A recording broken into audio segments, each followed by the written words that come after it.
अजितदादांना मतांच्या रूपानं श्रद्धांजली द्या. विजयराज डोंगरे यांचे मतदारांना भावनिक आवाहन. कामती गटात राष्ट्रवादीचा भावनिक प्रचार. दादांच्या कार्याची शिदोरी घेऊन अश्विनी पाटील रिंगणात. मतांच्या रूपानं अजितदादांना श्रद्धांजली अर्पण करा. सोलापूर जिल्ह्यातील राजकारण सध्या एका भावनिक वळणावर येऊन ठेपलंय.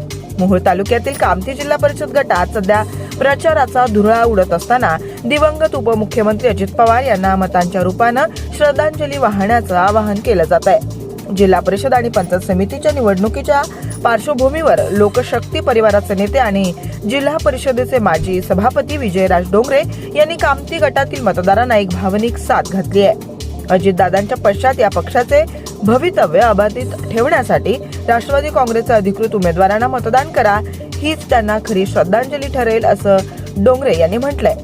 कामती गटातील लमाणतांडा, विरवडे बुद्रुक, कामती खुर्द, कोरावली, शिंगोली आणि पीरटाकळी, शिरापूर अशा विविध गावांमध्ये श्रद्धांजली सभांचं आयोजन करण्यात आलं होतं.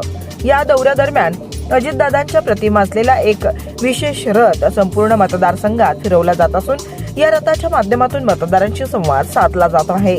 कामती जिल्हा परिषद गटातून राष्ट्रवादी काँग्रेसचे अधिकृत उमेदवार अश्विनी नरसिंह पाटील आणि पंचायत समिती गणाच्या उमेदवार विद्या कोळुकूर, सावळेश्वर पंचायत समिती गणातील मयुरी शेंडगे यांच्या प्रचारासाठी हा भावनिक पवित्रा घेण्यात आला आहे. आपल्या भागाच्या विकासासाठी अजितदादांनी नेहमीच साथ दिली. आज ते आपल्यात नसले तरी त्यांचे विचार आणि कार्य पुढे नेण्याची जबाबदारी आपली आहे. नागरिकांनी आपले पवित्र मतदान घड्याळ चिन्हावर करून दादांना आदरांजली वाहावी.